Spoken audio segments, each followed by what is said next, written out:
Imagine a place designed with one purpose, to make people disappear without a trace. A former high school transformed, barbed wire coils where children once played. This is S21, the Khmer Rouge's most secret prison. Of the thousands who entered, only a handful ever walked out alive.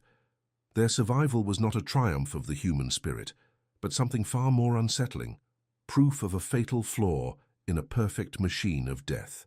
This is the story of how a system engineered for total control was ultimately betrayed by chaos, chance, and a few pieces of misplaced paper.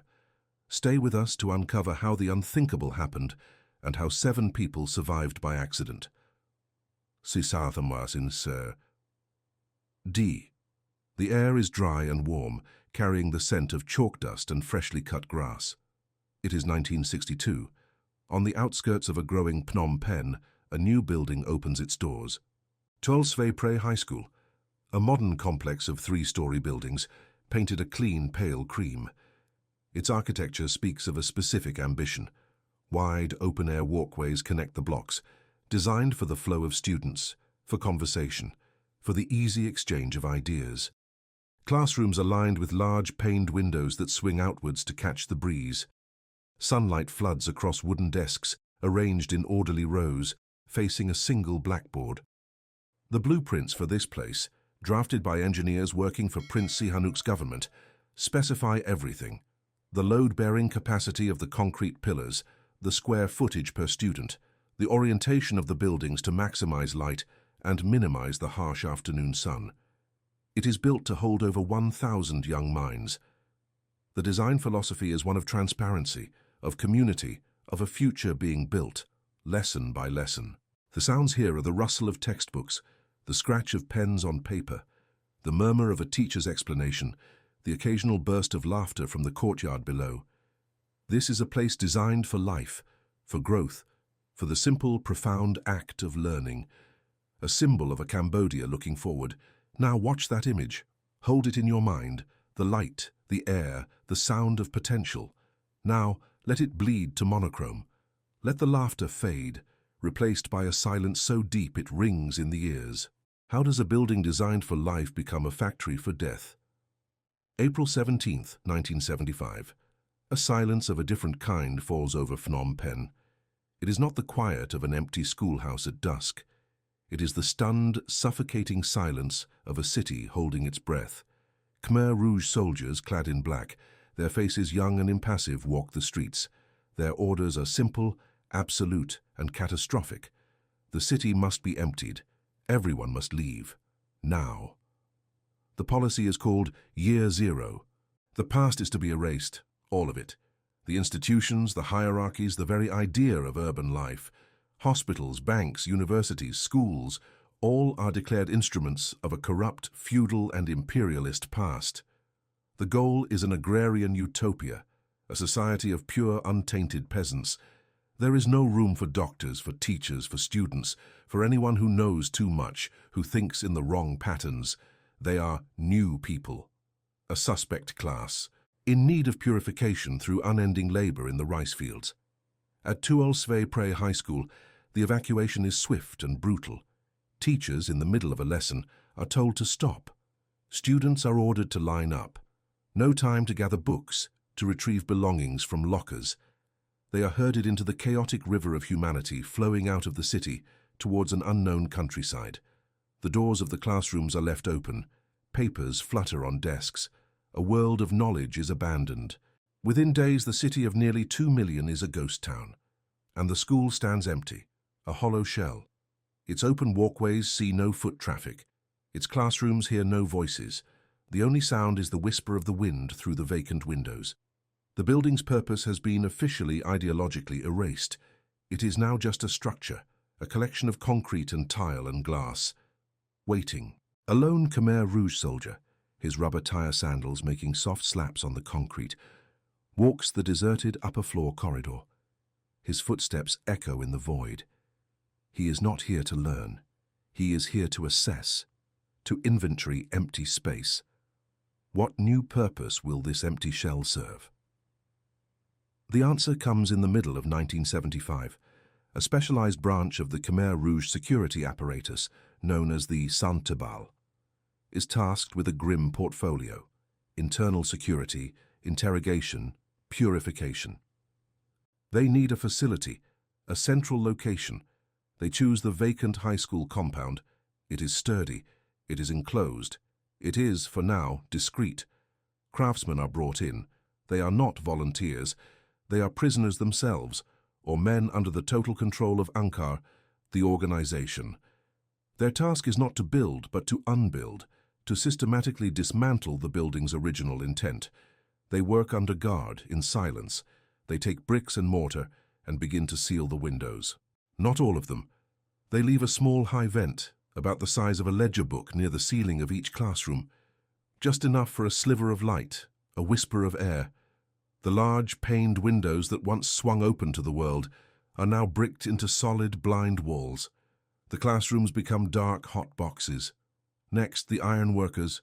They bring crude, heavy bars. These are welded into place over the remaining openings, doorways, the small vents. The bars are not decorative. They are thick, unforgiving, spaced just close enough to prevent a body from squeezing through. Then, the wire. Coils of barbed wire are strung along the tops of the surrounding walls. Later, it will be electrified. The open-air balconies on the upper floors where students once leaned and talked are deemed a risk. Prisoners might jump. So, the craftsmen enclose them. They build walls of wood and corrugated iron, turning the balconies into long, narrow cages. Inside the former classrooms, more construction. They build crude wooden cubicles along the walls. Each cubicle is approximately 2 feet by 6 feet. Just enough space for a prisoner to lie down, but not to stretch. For those deemed high risk, there are even smaller cells. Iron bars are driven directly into the floor, creating individual stalls like those for animals. The ground is prepared for a different kind of lesson. In some rooms, the tiles are torn up. The earth beneath is packed hard. In others, the floors are left, soon to be stained. The school's original blueprints are nowhere to be seen. They are irrelevant. This is a new design, drafted not on paper, but in paranoid necessity. The open walkways are now surveillance corridors. The sunny courtyards are now exercise yards for guards or places of punishment. The place has been reforged. It is given a new bureaucratic name, Security Prison 21, S21. The first failure of the system's dream of perfection is already visible. It had to physically retrofit a building not designed for imprisonment. The ideal machine required a compromise. Every machine needs an operating manual. For S21, the protocol is not just written, it is inscribed in fear. The rules are exhaustive, absolute, and designed to eliminate all uncertainty, all individuality, all mercy. Upon arrest, which could come in the dead of night, in a field, at a work site, a prisoner is stripped of all identity. Personal effects are catalogued with chilling precision: a pair of spectacles, a wedding ring, a fountain pen, a Buddha amulet. Each item is logged, given a number, stored away. The body is searched. Clothes are taken. The prisoner is issued a loose, blue or black cotton uniform. Then the photograph. This is a crucial step. The prisoner is made to sit on a stool against a plain wall.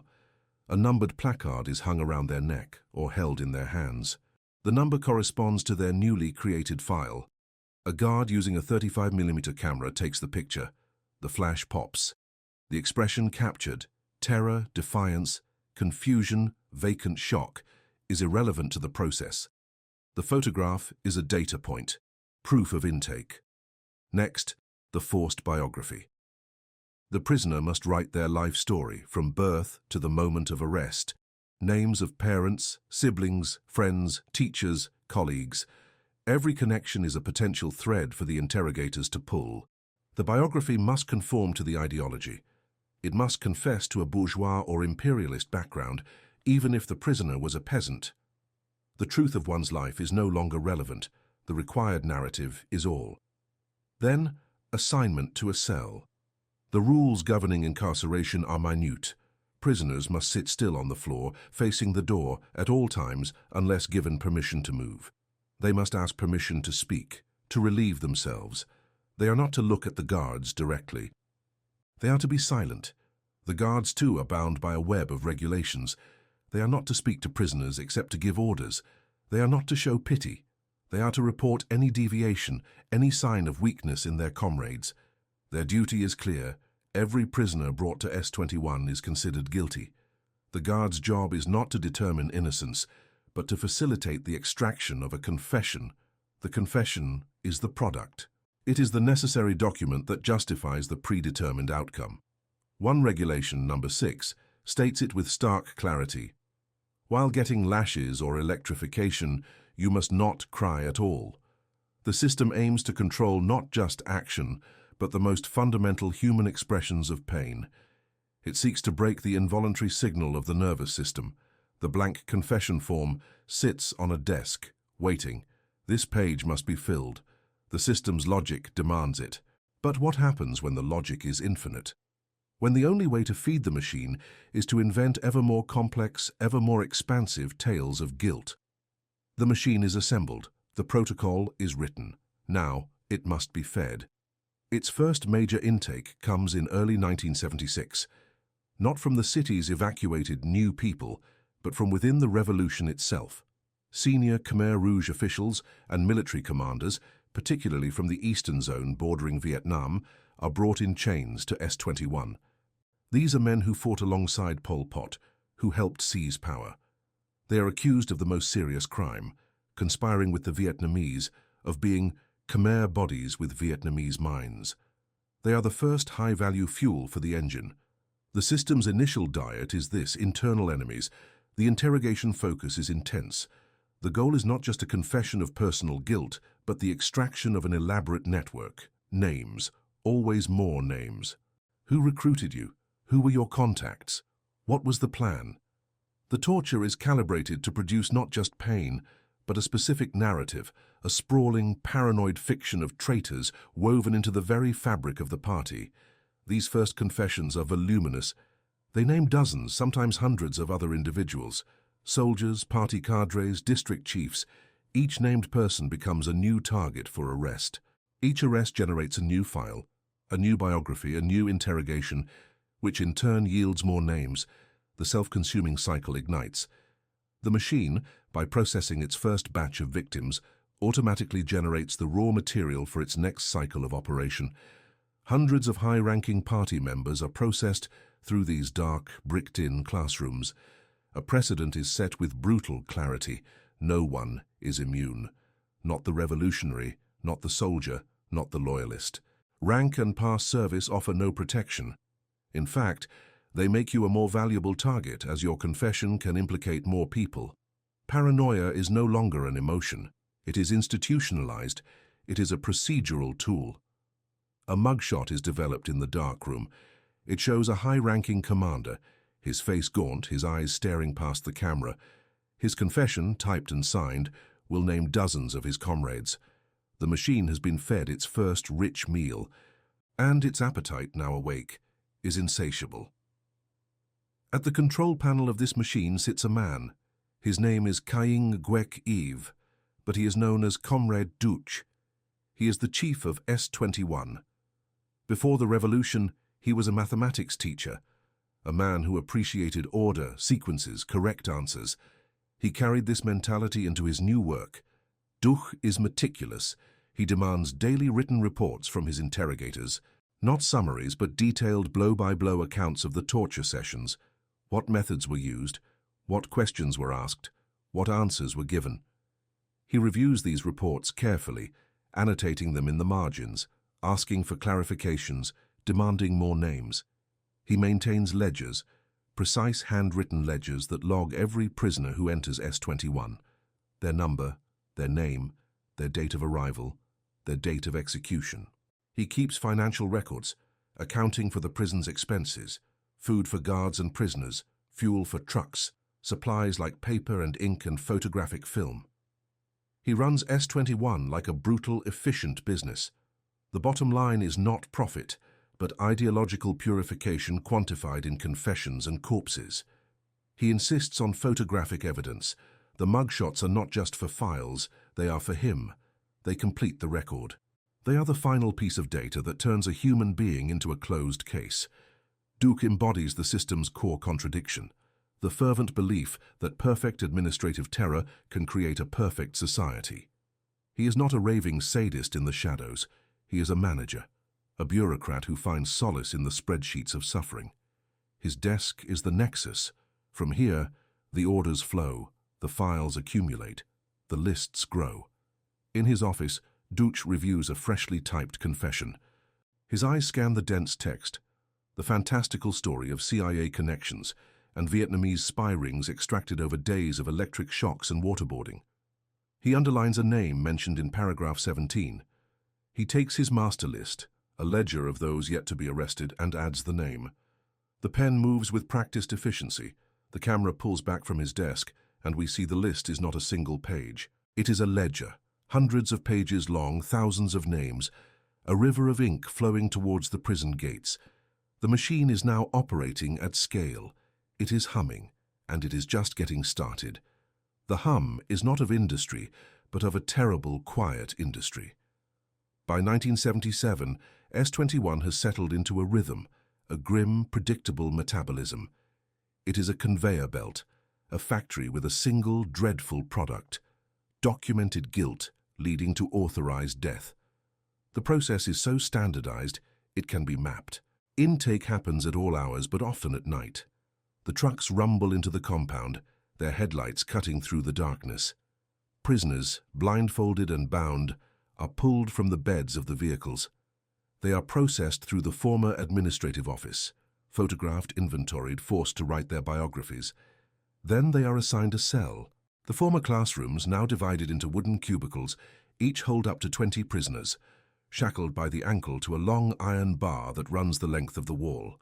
For the more important or more resistant, there are the smaller individual brick cells, or the even more terrifying special cells, tiny coffin-like wooden boxes.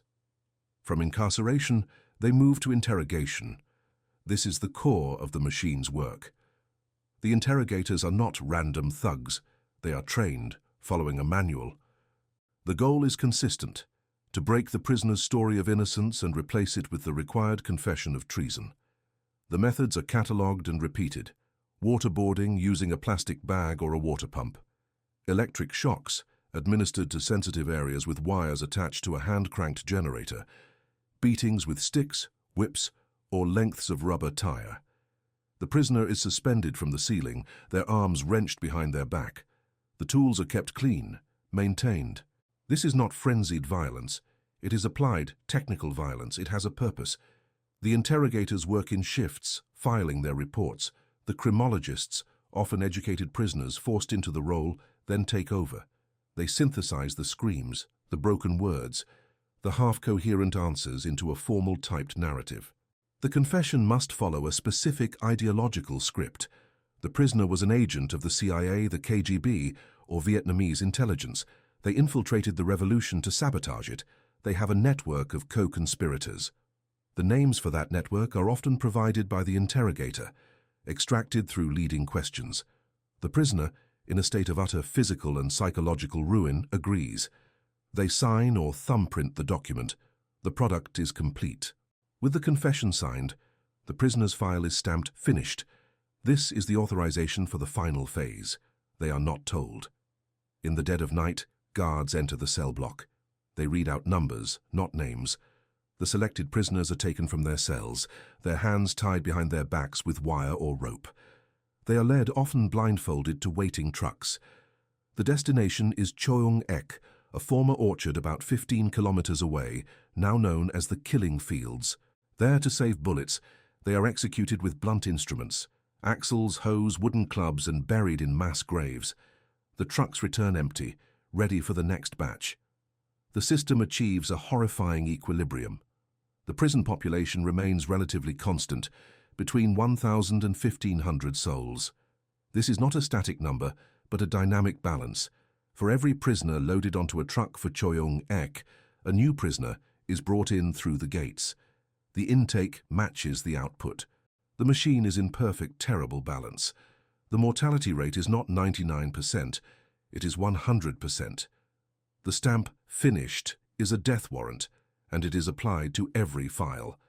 The conveyor belt moves with a seamless, silent efficiency. It is a closed loop, consuming human beings and producing only paperwork and corpses. The paperwork is the soul of the machine. It is what separates S21 from a mere slaughterhouse. It is the system justifying itself to itself. The confession archives, which will eventually fill a room, are a library of fabricated nightmares. Take a single file. The paper is cheap, flimsy.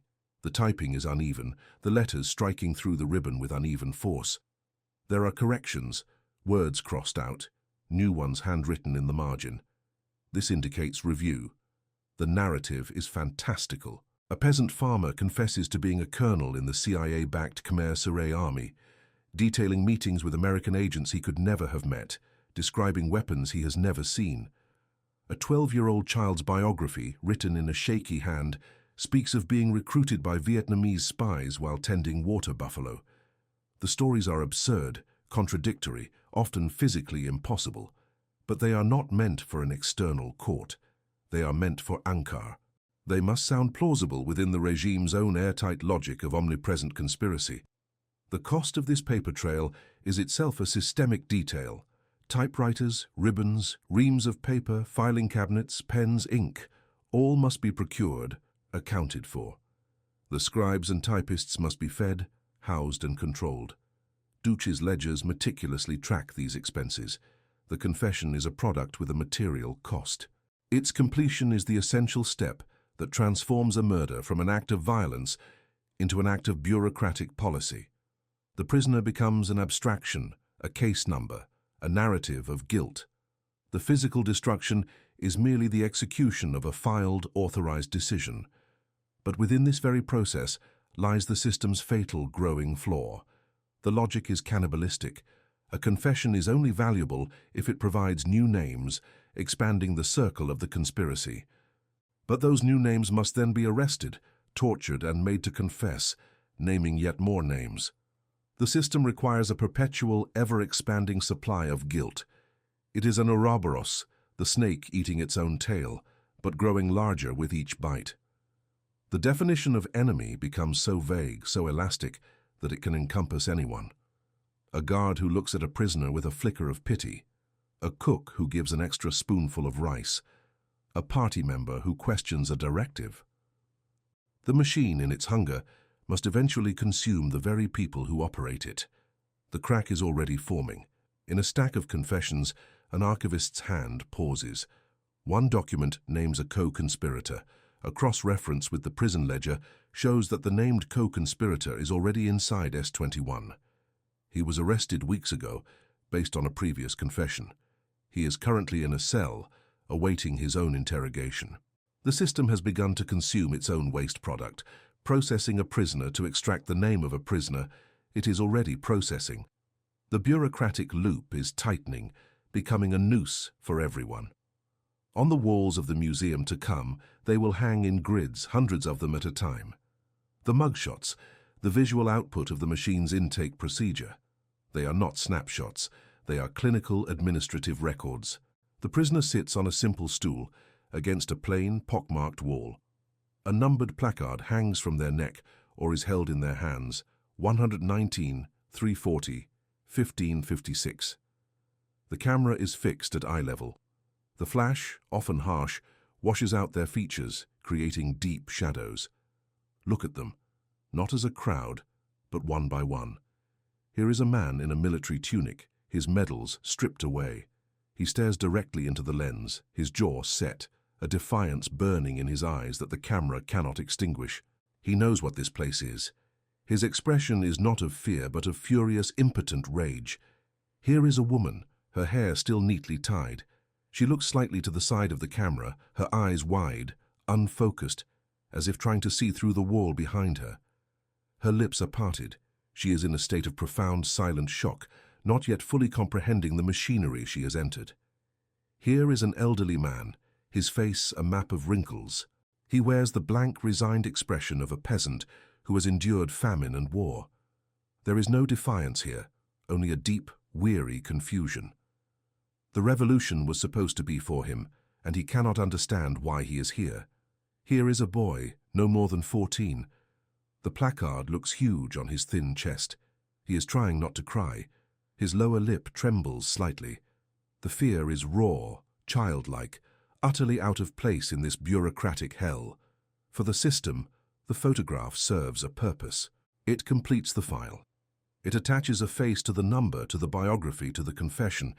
It is the final piece of data that allows the administrator to close the folder, satisfied that the case is whole.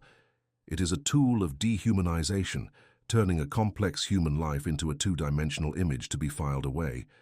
But for us, the viewers from the future, the photograph does the exact opposite. It rehumanizes.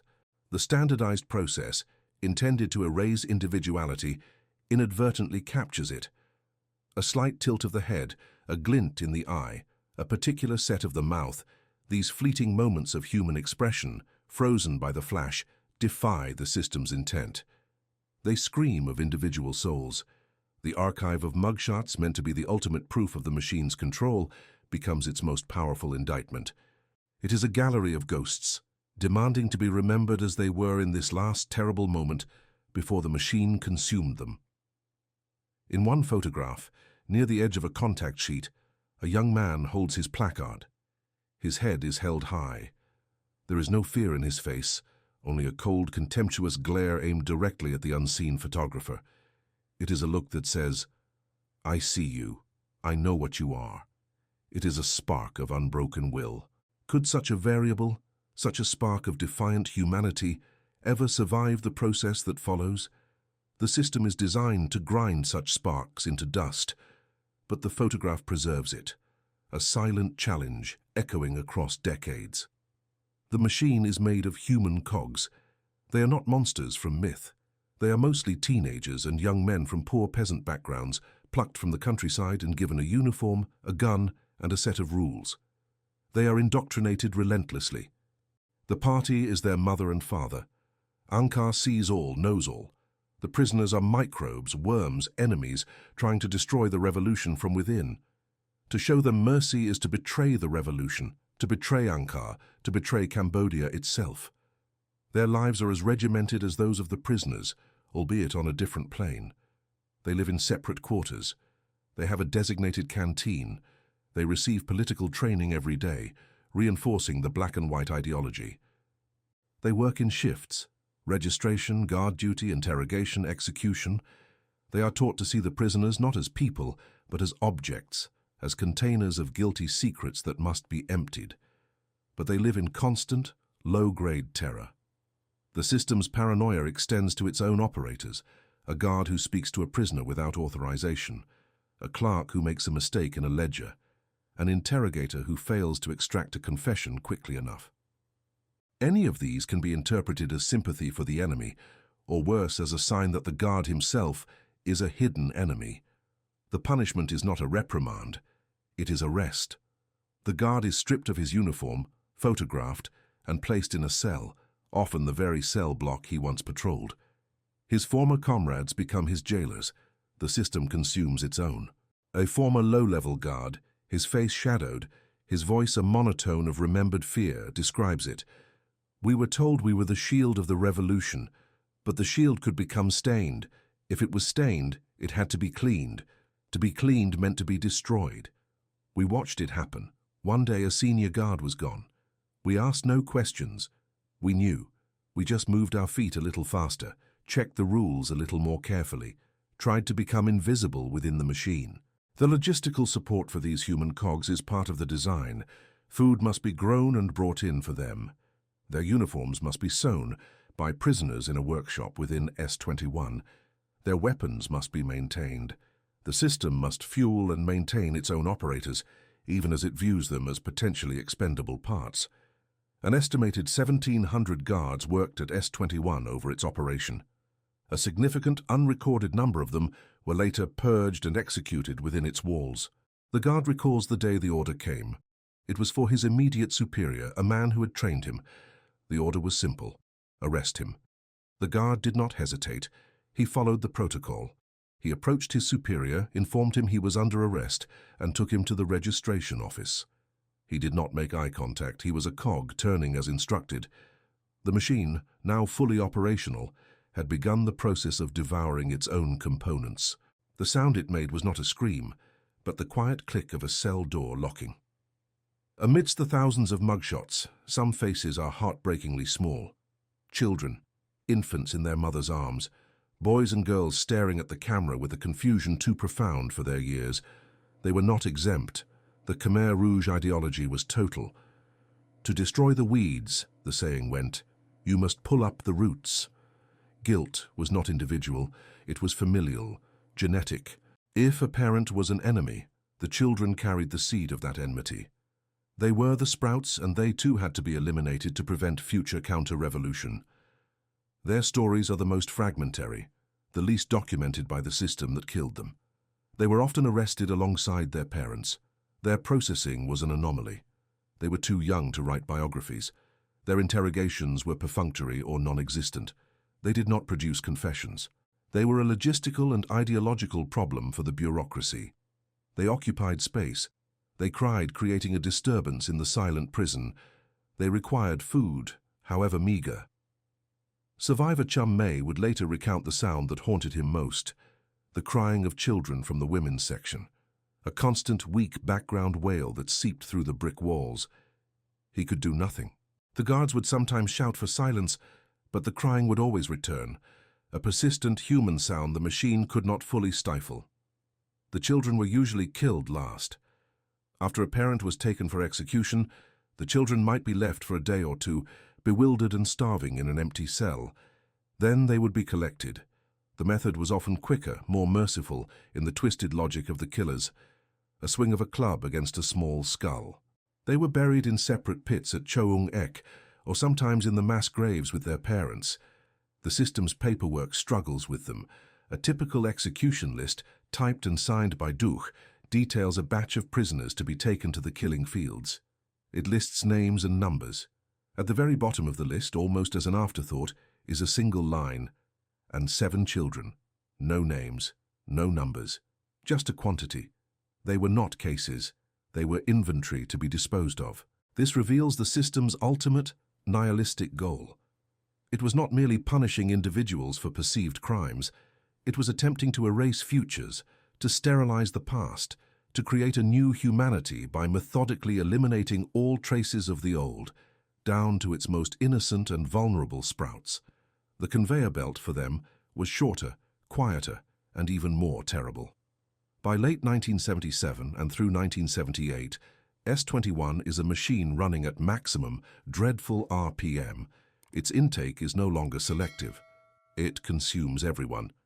The new people from the cities, the old revolutionary cadres from every zone, ethnic Vietnamese, Chinese, and Cham minorities, foreign nationals, Americans, Europeans, Australians, caught in the country when the gates closed. The purges have become a self-sustaining fire, and S-21 is the furnace.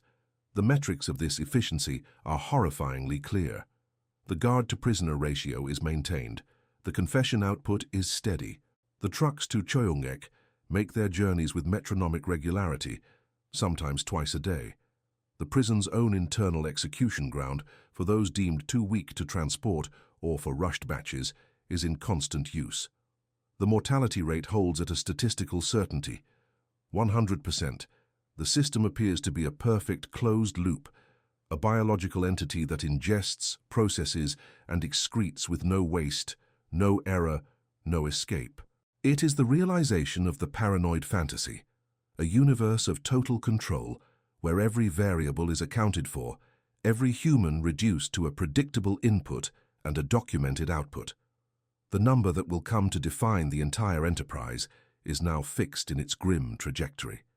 Of an estimated 14 to 20,000 human beings who pass through the gates of S-21, only a handful, 7 adults, a few children, will ever walk out alive. The system is performing exactly as designed. It is a masterpiece of bureaucratic terror. The blueprints have been followed, the protocols obeyed, the product quality is consistent. The machine does not rage, it hums. It is a symphony of silence, broken only by the scratch of pens, the click of cameras, the rumble of trucks, and the occasional muffled sound from the bricked-in rooms. From a high angle, a panoramic view of the compound shows this humming activity. Guards move along the walkways with purpose. A truck idles near the gate. In the courtyard below, a line of emaciated prisoners is being led, blindfolded, towards a wall. Everything is orderly. Everything is under control. The machine is perfect. But perfection is a fragile, theoretical state. It exists only in the absence of external variables, in the vacuum of its own logic. And outside the high, barbed wire-topped walls of S-21, the world is moving. A geopolitical tremor is building. Along the eastern border, tensions with Vietnam have escalated from ideological sparring to open artillery duels, then to full-scale battalion-level clashes. The regime's paranoia, once directed inward, now has a tangible, external focus. This external pressure will soon be applied to the machine's flawless casing. It will not take a hero to crack it. It will not take a rebellion. It will simply take the introduction of chaos, of haste, of overload, the very things the system was designed to eliminate. The tremor is coming, and when it hits, the perfectly aligned gears will begin to grind against each other. The tremor begins not with a bang, but with a flood of prisoners. The year is 1978, and the long-simmering border conflict with Vietnam has boiled over into a full-scale conventional war. The Khmer Rouge's dream of an isolated, self-sufficient utopia shatters against the reality of Vietnamese armor and disciplined infantry. Regime paranoia, once a diffuse internal toxin, now has a specific external source. The cry goes up. The Vietnamese are coming, and they have collaborators inside Cambodia. The purges, already relentless, become a frenzy. The system at S-21 feels the pressure immediately. It is no longer processing a steady stream of internal suspects. It is being inundated. Entire military units from the eastern and southwestern zones, accused of defeatism or of being infiltrated by Vietnamese agents, are disarmed and transported to the prison. Truckloads of 50, 100, 200 men at a time arrive. They are soldiers, commanders, political officers, people who know how to fight. The guards, outnumbered by these new batches, are visibly tense. The protocol strains. The logistical cracks appear first. The carefully maintained cell blocks, designed for a controlled population overflow. Prisoners are packed into courtyards, shackled together under makeshift shelters. The meticulous intake procedure breaks down. Photographs are taken in rushed groups. Biographies are shortened or skipped. The registration clerks, overwhelmed, make errors. Numbers are duplicated. Files are misfiled. The interrogation schedule, a precise calendar of pain, collapses. There are too many bodies, not enough time. Interrogators work in marathon shifts, but the backlog grows. The system's greatest strength, its methodical, step-by-step bureaucracy, is its greatest vulnerability when faced with a surge. It cannot adapt quickly. It can only try to process faster, and in doing so it becomes sloppy. The first major systemic failure is not a rebellion, but a paperwork jam. The external threat has overloaded the circuit. The hum of perfect efficiency is replaced by the ragged, stressed noise of an engine pushed past its red line. Perfection gives way to desperate, chaotic haste. In this environment of overload, a strange anomaly occurs. A tiny, unsanctioned pocket of conditional life is carved out. It begins with a man dying of dysentery in a crowded cell. His name is Van Nath. He is an artist, a painter from Battambang, arrested for the crime of having an imperialist education. He has been tortured, starved and ravaged by disease. He is waiting to be called, to be finished. But a guard, perhaps noticing his skilled hands in a biography or acting on a vague order from above, has a different idea. Nath is pulled from the general population. He is not taken to an interrogation room. He is brought to a small cleared space in one of the buildings. There are a few other prisoners there, looking equally bewildered. They are given materials, brushes, pigments, canvas, wood. The order is given. They are to produce art for the revolution, portraits of the great leader, Pol Pot, propaganda paintings glorifying Angkar and the peasantry. Their skill, the very thing that might have marked them for death as intellectuals, is now being assessed for its utility. Van Nath, weak and trembling, picks up a brush. He is ordered to paint Pol Pot from a photograph. His life at this moment is traded for his ability to replicate an image. He exists now in a precarious bureaucratic limbo. He is not a prisoner being processed. He is a resource being utilized. He is fed slightly better, a few extra spoonfuls of rice gruel. He is allowed to wash. He is given a mat to sleep on away from the crowded cells. He has become an ad hoc, pragmatic exception to the rule of 100% extermination. The system, in its relentless drive for efficiency, has created a flaw within itself. It needs propaganda, and it will preserve a human tool to produce it. This is not mercy. It is a cold, operational cost-benefit analysis performed by mid-level cadres. The painter's survival hangs on the quality of each stroke, on the continued need for his specific skill. He is a variable the system's original blueprint did not account for, and now he is a living crack in its logic. The same brutal calculus saves another man. Chum Mei was a mechanic from Kampong Cham, arrested after being denounced by a neighbor. He endured brutal torture, his fingers broken, his body beaten. He confessed to being a CIA agent, fabricating a story about transmitting messages via a non-existent radio. He was waiting for the final trip to Chung Ek, but in the prison, machines broke down. Sewing machines in the uniform workshop seized up. The crucial water pump that drew from the well failed. The guards, who knew how to wield tools of torture but not tools of repair, were frustrated. A broken machine impeded the function of the prison. Somehow, Chum Mei's skill was discovered. Perhaps he mentioned it in his biography, or a guard remembered his former trade. He was pulled from his cell and brought to the broken pump. His hands, still swollen from torture, fumbled with the parts.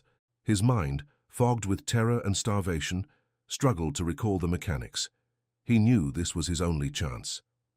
"I made myself a machine," he would later say. "I thought only of the pump, the gears, the seals. If I stopped fixing, I would be broken." He worked slowly, carefully, under the watchful eyes of impatient guards. He managed a temporary repair. It was enough. Like Van Nath, Chum Mei was moved to a new category. He became the fixer. His value was no longer in a confession, but in the maintenance of the prison's infrastructure. He repaired sewing machines, typewriters, fans, and the ever-failing water pump. His life was extended day by day, job by job. He was a spare part kept to service other parts of the machine. His survival was another unsanctioned exception, another crack born of pragmatic need. The system's dream of ideological purity was compromised by the mundane need for functioning plumbing. The flaw was not ideological, it was mechanical. And in that mechanical failure, a man lived.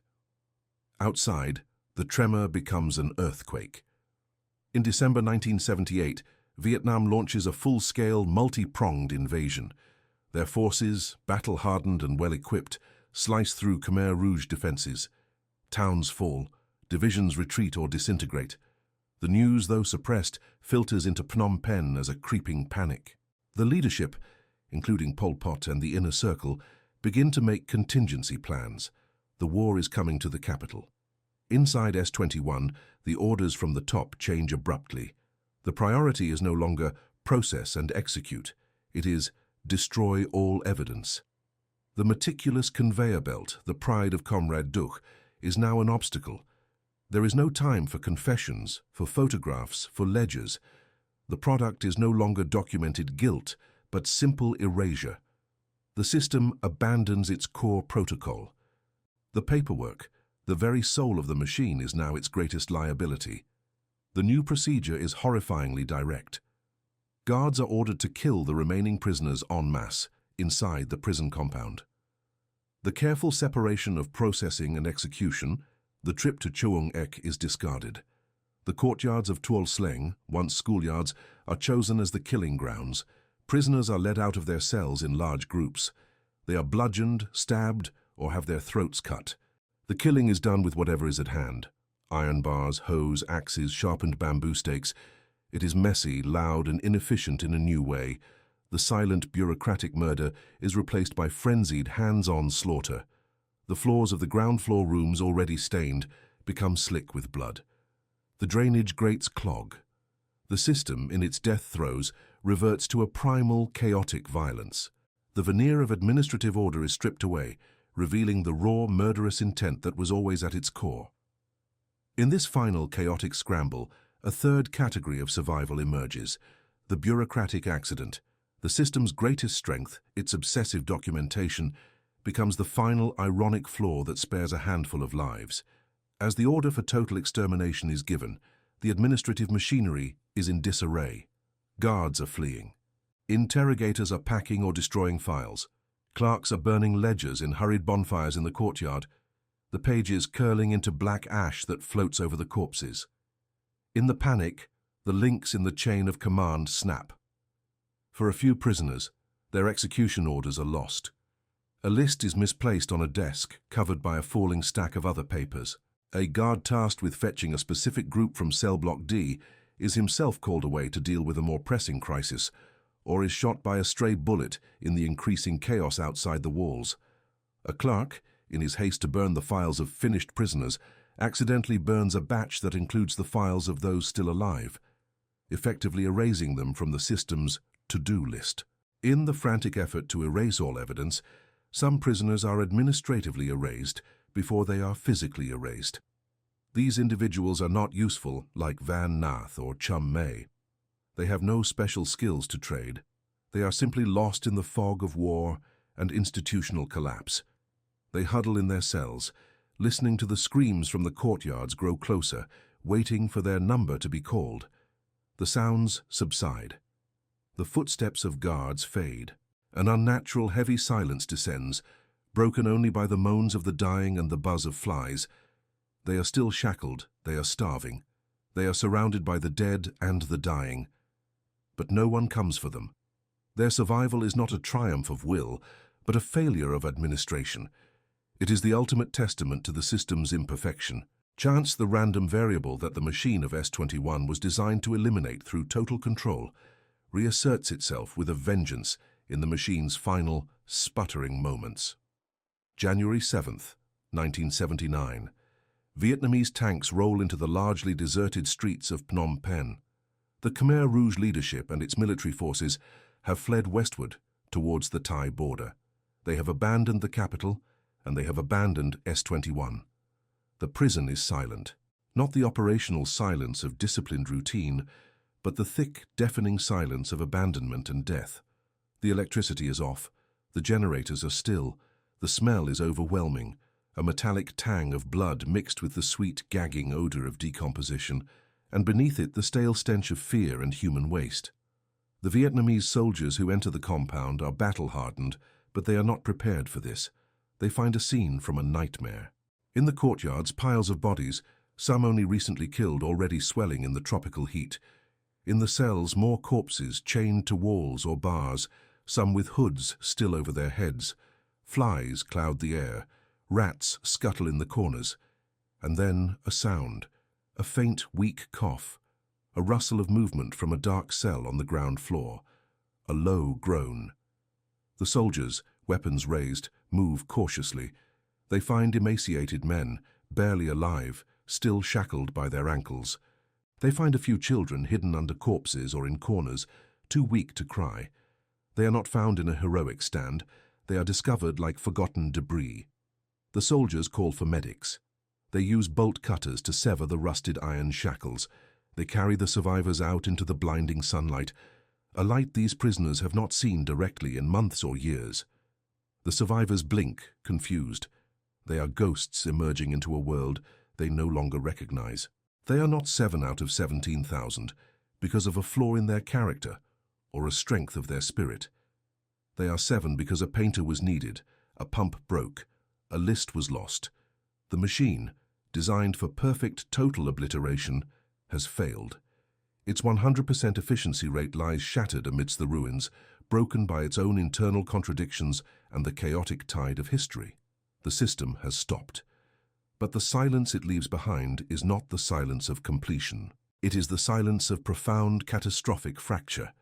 The light, when it finally came, was not a liberation but a shock. It was January 1979, and the men who stumbled from the dark cells of S-21 were not walking into freedom. They were crawling out of a grave. Vietnamese soldiers, their faces masks of horror and disbelief, carried emaciated wraiths into the courtyard. The survivors, Van Nath, Chum May, and a handful of others, were ghosts. Their eyes, accustomed to the perpetual twilight of bricked-in rooms, could not focus. The sun was a physical assault. Their bodies, reduced to skeletons sheathed in papery skin, could not bear their own weight. They were not greeted as heroes. They were met with a stunned, awed silence. They were living evidence that did not fit any narrative, a statistical impossibility in a city of the dead.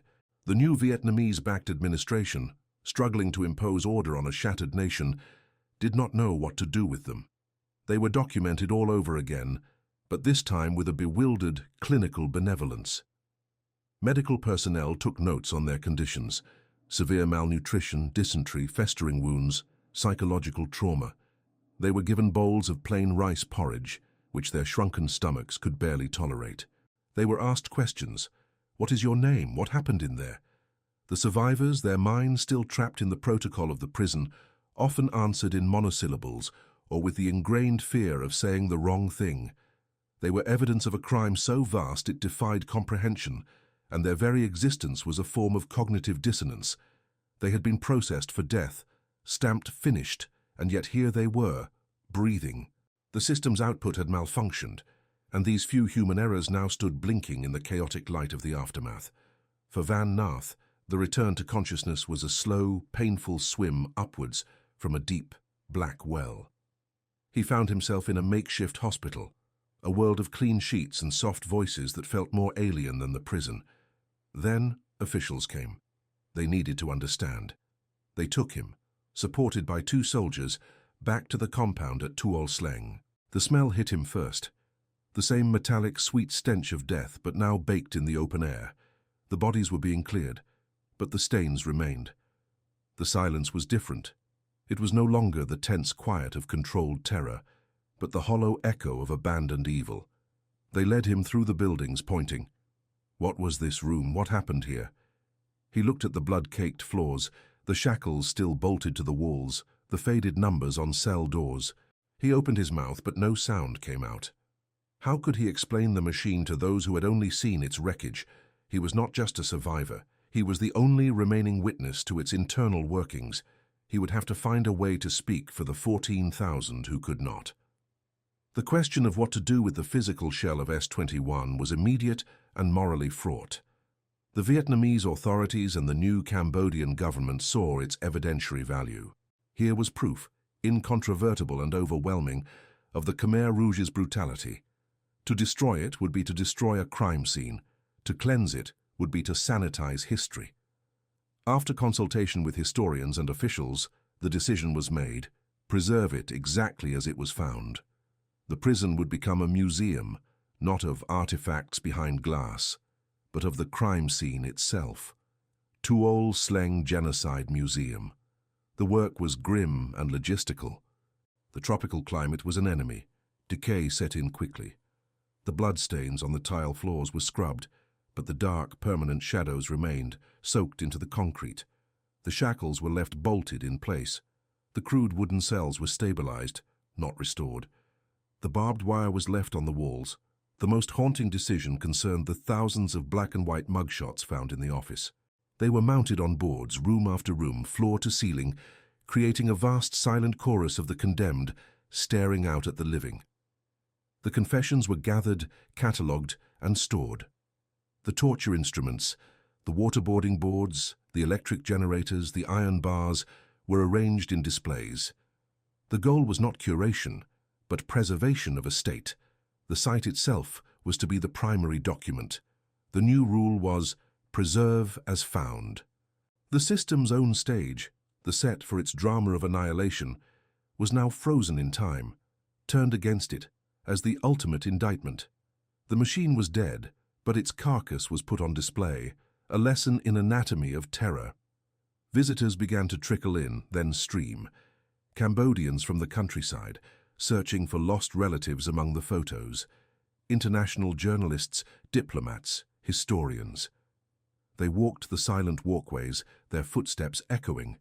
They peered into the tiny cells. They stood before the grids of photographs, searching the faces. The experience was not educational in a traditional sense. It was immersive, visceral, a descent into a sensory reality of the past. And then, sometimes, a visitor would turn from a photograph of a tortured face and see, standing in the same room, a thin, elderly man with gentle eyes. It was Van Nath. The past and the present would collide with a physical jolt. Here was a face from the wall, not frozen in 1977, but alive, breathing, watching you look at the ghosts. His presence dissolved the safe distance of history. He was the flaw in the machine, made flesh, walking through its ruins. For Van Nath, survival was not an end. It was a duty that took shape slowly, painfully. He returned to S-21 not as a prisoner, but as a guide, a custodian of memory. He would stand before groups, his voice soft but steady, and point. I was chained there. The interrogator sat there. They used the electric wires on me in that room. His testimony was a bridge between the sterile evidence and the living hell it represented. But words he found were not enough. The confessions were lies. The mugshots were silent. The tools were inert. How to convey the sound, the smell, the feeling? He turned to the skill that had saved him. He began to paint. Not the propaganda portraits of Pol Pot he had been forced to produce, but scenes from his memory. He painted the water torture, a prisoner bound to a metal bed, a plastic bag pulled over his head, a guard pouring water from a can. He painted the beatings, the crowded cells, the fear in the eyes of men awaiting execution. His style was not abstract or symbolic. It was stark, realistic, almost documentary. He painted himself into the scenes, a witness within the frame. These paintings became a second, crucial archive. They gave visual, emotional form to the dry bureaucracy of the confession files. They showed what the camera did not: the process, the motion, the agony between the mugshot and the grave. The system had used his skill to glorify itself. Now he used that same skill to eviscerate it. The artifact of his survival, his painter's hand, became the instrument for dismantling the system's legacy. He would stand before a finished canvas, a scene of unimaginable cruelty, and his finger would touch the small figure of himself in the corner, being beaten. The distance between the survivor and the victim collapsed. He was both. He had used the system's flaw, its need for utility, to create a permanent record of its horror. The paintings were not cathartic. They were a relentless, painful exhumation. Each brushstroke was an act of testimony and a defiance of the oblivion he was meant to have suffered. Decades passed. The world moved on. Cambodia struggled to rebuild. The Khmer Rouge faded from power, but not from existence, lingering in remote jungles. The survivors lived with their memories, a small, isolated club bound by a shared nightmare that few others could truly comprehend. Then, in 2009, in a specially built courtroom on the outskirts of Phnom Penh, a new system convened. The UN-backed Khmer Rouge Tribunal, a vast, slow-moving engine of international law, forensic analysis, and bureaucratic procedure. Its target, to bring to justice the senior leaders of the regime, and in the dock, Comrade Duch, the meticulous administrator of S-21, was now the documented case. He sat bespectacled and frail, listening as prosecutors outlined his role in the machine.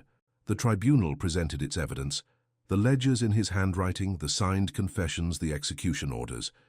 It was a system of justice, with its own rules and protocols, attempting to process the system of terror.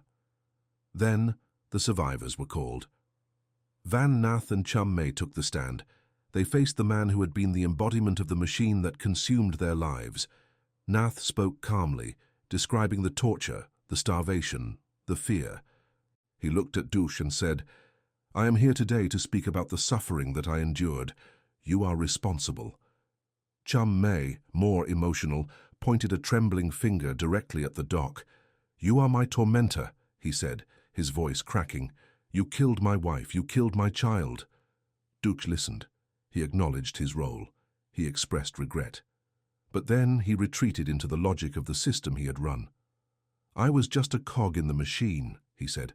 "I received orders. If I did not follow them, I would be killed. I tried to run the prison correctly according to the regulations. It was the ultimate bureaucratic defense. He was merely a part of the system, obeying its protocols, its rules. He was hiding behind the very blueprint of terror he had so faithfully executed. The survivor's testimony was the human variable that shattered this defense. They were not abstract cogs. They were the raw material the machine had processed. Their pain was not a procedural outcome. It was a personal, intimate reality inflicted by his specific decisions. By pointing at him, by naming him as their tormentor, they reasserted individual agency and responsibility onto the faceless system. They forced the court and the world to see that the machine was made of men, and men could choose. Duch's conviction for crimes against humanity and murder was, in part, a validation of this truth. The human variable had confronted the system's engineer and had demanded and received a reckoning. After the trial, the survivors returned to their lives. But what is the life of one of only 7? The number is not a statistic of hope. It is a weight of immense, isolating loneliness. They were not rescued, they were overlooked. Their survival was not a victory, it was an accident. This knowledge creates a unique and burdensome psychology. They spoke of survivors' guilt, a term too clinical for the depth of their feeling. Why me? Why did I live when that man, that woman, that child did not? For Chum May, it was the memory of his skill with a wrench. For Van Nath, it was the flick of a paintbrush. For others, it was a lost piece of paper. Their lives were saved by a random conjunction of need and chaos. This randomness offered no solace, only a profound, unsettling mystery. It meant their lives were not earned but found, like a coin dropped in the mud. They were haunted by the what-ifs. What if the portrait had been deemed unsatisfactory? What if the pump had been irreparable? What if the clerk had not dropped that list? The line between their existence and non-existence was terrifyingly thin, dictated by factors utterly beyond their control. They carried the memories of those who were not so lucky, the sounds and sights of the machine at work, etched into their minds with unbearable clarity. Their duty to remember was also a prison. They were condemned to be living memorials, their every waking moment a testament to a world that should have erased them. The psychological and social support for them was, for decades, minimal. They bore their burden in quiet apartments and modest homes, their long aftermath a permanent state of existing in a world that felt, at times, like the wrong one. A journalist once asked Chum May the inevitable question, "Why do you think you lived?" The old mechanic, his hands still bearing the marks of his torture, looked into the middle distance. The courtroom defiance was gone, replaced by a deep, weary honesty. He paused for a long time, the silence filled with the ghosts of cell block B. Then he whispered, "I don't know." It was the only true answer. The flaw in the machine, the crack through which he slipped, remained ultimately inexplicable. It was not fate. It was not God. It was a glitch, and he was the glitch, walking around in human form. Today, the Tulsleng Genocide Museum is quiet.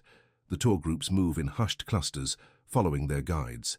The sun beats down on the same courtyards. The mugshots still stare, their expressions forever fixed in that final, terrible moment of documentation. The confessions sit in climate-controlled archives, pages brittle, the forced, fantastical words fading. The buildings stand, a brutalist sculpture of pain.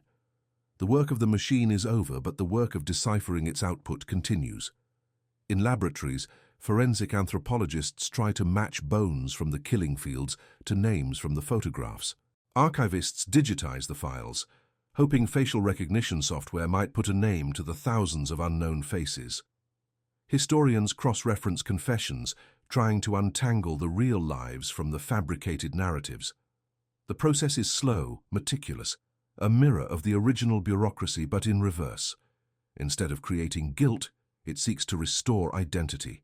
Instead of producing death, it seeks to confirm it, to give the vanished a sliver of recognition.